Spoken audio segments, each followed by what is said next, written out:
Hi hello నమస్తే good evening gardening ప్రేమికులందరికీ నమస్తే. ఈరోజు మనం ఒక మంచి మొక్క గురించి తెలుసుకోబోతున్నాము. ఈ మొక్కనండి, దీని గురించి వివరాలన్నీ తెలియజేస్తాను. దయచేసి వీడియోను స్కిప్ చేయకుండా తప్పకుండా చూడండి.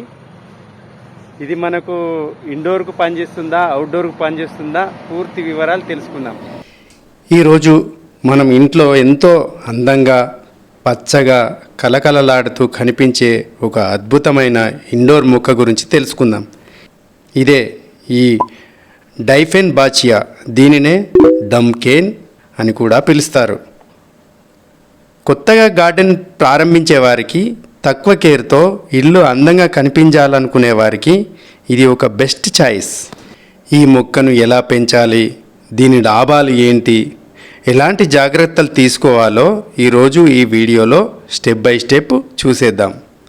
దయచేసి ఎండ్ వరకు చూడండి, వీడియోను స్కిప్ చేయకండి. మరి స్టెప్ 1, ఇది ఇండోర్ మొక్క లేక అవుట్డోర్ మొక్క.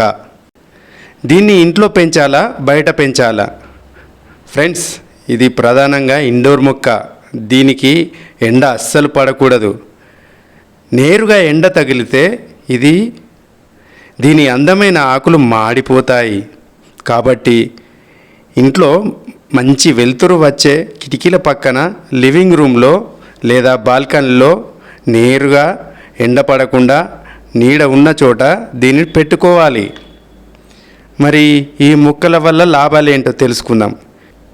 ఈ మొక్కను పెంచడం వల్ల లాభాలేంటో తెలుసా మీకు?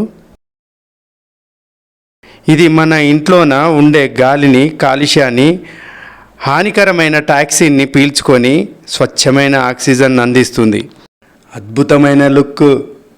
దీని ఆకులపై ఉండే పచ్చటి తెల్లటి మచ్చల డిజైన్ మన ఇంటికి ఒక లగ్జరీ అండ్ మోడర్న్ లుక్ని ఇస్తుంది. దీనికి పెద్దగా స్థలం కూడా అవసరం లేదు, చిన్న కుండీలో సరిపోతుంది. ఇక మట్టి మరియు కుండీ, సాయిల్ పాటింగ్. ఇక దీనికి ఎలాంటి మట్టి వాడాలంటే, నీరు నిల్వ ఉండకుండా సులభంగా డ్రైన్ అయిపోయే మట్టి కావాలి. 50% మామూలుగా గార్డెన్ మట్టి, 30% కోకోపీట్, 20% కంపోస్ట్ లేదా పశువుల ఎరువు కలిపి ఈ మొక్కను నాటుకుంటే దీని వేర్లు కుళ్ళిపోకుండా బలంగా పెరుగుతాయి. ఇక నీరు ఎలా పోయాలి? వాటరింగ్. కొత్తగా మొక్కలు పెంచే వాళ్ళు చేసే పెద్ద తప్పు ఏంటంటే ఎక్కువ నీళ్లు పోయడమే. ఈ డైఫెన్బాచియా మొక్కకు ఎక్కువగా నీరు అస్సలు అవసరం లేదు. కుండీలోని పై మట్టి కనీసం 1 ఇంచు వరకు ఎండిపోయినట్లు అనిపిస్తేనే నీళ్లు పోయాలి. వారానికి 1 లేదా 2 సార్లు మాత్రమే నీళ్లు పోస్తే సరిపోతుంది. వాతావరణాన్ని బట్టి గుర్తుంచుకోండి. నీరు ఎక్కువైతే వేర్లు కుళ్ళిపోయి మొక్క చనిపోతుంది. ఇంకా పోషణ మరియు ఎరువులు. దీనికి పెద్దగా ఖరీదైన ఎరువులు అవసరం లేదు ఫ్రెండ్స్.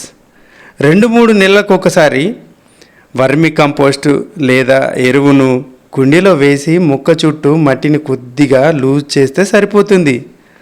ఆకు మెరుస్తూ పచ్చగా ఉండాలంటే అప్పుడప్పుడు ఆకులపై నీటిని స్ప్రే చేస్తూ కాటన్ క్లాత్తో దుమ్మును తుడిచేయాలి.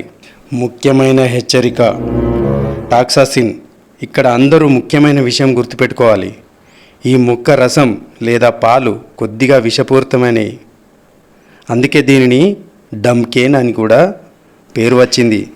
దీని ఆకులు పొరపాటున నమిలితే నోరు వాపు రావడం, మాట్లాడడం కష్టమవడం జరుగుతుంది.